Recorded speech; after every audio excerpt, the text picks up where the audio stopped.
Bodies का देखिए आप जस्टिफाई नहीं कर सकते। अगर आप इंटरनेशनल लॉज ले लें, आप ह्यूमन राइट्स वॉल्यूशन देख लें, सबसे बड़ी वॉल्यूशन है कि बॉडीज जो है वो प्रॉपर्टी है घर वालों की। आप उन्हें हैंड ओवर क्यों नहीं कर रहे? आखिर आप क्यों डर रहे हैं? एक मुर्दा लाश को देने से आप क्यों डर रहे हैं? वो तो साफ तौर पे बहुत बड़ी ह्यूमन राइट वॉल्यूशन है। तो फैमिलीज यहाँ पर यही कहने आई थी कि ये दोनों पॉइंट पे तवज्जो दें और इस दोनों पॉइंट को इन्वेस्टिगेट किया जाए।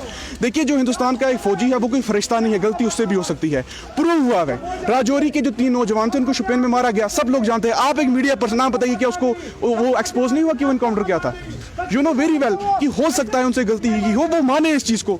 हम कौन सा किसी को कोई लड़ाई करने के लिए यहाँ पर आए हैं? आपने हमारे 3 नौजवान हमसे छीन ली, कम से कम बताइए तो सही, if they was involved in some kind of armed activity, हमें प्रूफ दीजिए, आप साबित कीजिए।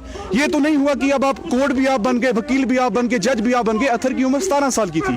अगर उसकी इन्वॉल्वमेंट किसी आर्मड अपनी गतिविधि में थी तो फिर भी कोर्ट उसको कैसे वहां पे डिफेंड करता? वो एक बच्चा था, ही वाज अ टीनेजर। उसमें वो भी केस जो है वो एक केस इतना बड़ा नहीं उसमें बन सकता था।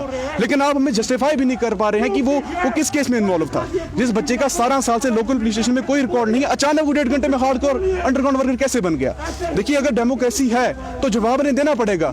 ये नहीं है कि ये ने एक टैग लगा दिया है OGW। कल को कोई मीडिया पर्सन आप भी रास्ते में चल रहे होंगे without any clarification and justification, ये कह देंगे कि ही वाज OGW। तो आप साबित कीजिए। हम अपना केस प्लीड करने को, लड़ने को तैयार हैं। We are the local activist. मैं इनके साथ आया हूं, मैं परसों मिलने गया था इनसे। कोई मैं किसी पॉलिटिकल पार्टी का हिस्सा नहीं हूं, बट एक इंसान होने की हैसियत से हम यहाँ पर आए हैं कि इस केस को पूरी तरह से आप रीड कीजिए। तीनों नौजवानों का जो बैकग्राउंड है उसको लेकर, उनका जो पास्ट है उनमें कोई एक्टिविटी नहीं थी। अच्छा, एक बड़ा एक पॉइंट बना दिया गया है कि अथर के जो कजन्स थे वो आज से 4 साल पहले कोई किसी आर्मड ग्रुप के रिलेटेड थे।